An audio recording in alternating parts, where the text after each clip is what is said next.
Upendo mkuu wa Mungu wetu anaotupenda sisi ni upendo ambao haujawahi kupata kuelezeka kwa namna yoyote.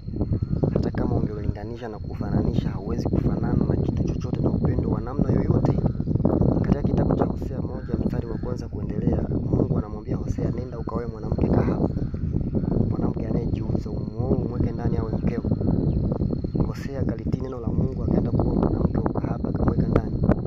Yule mwanamke akamzalia watoto. Lakini pamoja na hayo, Hosea yule mwanamke hakuangalia heshima aliyopewa na Hosea ya kufanywa mke ndani, ili hali yeye ni kahaba. Bado alitoka na kwenda kufanya biashara zake za kujiuza. Mungu anamwambia Hosea, unapataje kulala wakati mkeo yuko nje? Nenda katafute mkeo umrudishe nyumbani.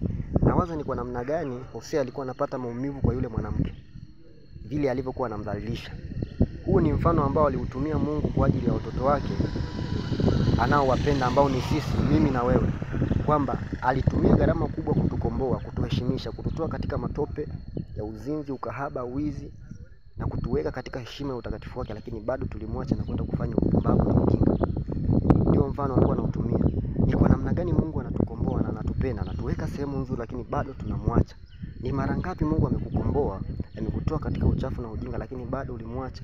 Bado uliendelea kwenda kufanya uzinzi, bado uliendelea kufanya uongo, bado uliendelea kufanya uzinzi, bado uliendelea kufanya uasherati na kuabudu miungu na kuabudu madhabahu za mababu yako. Ni kwa mara ngapi?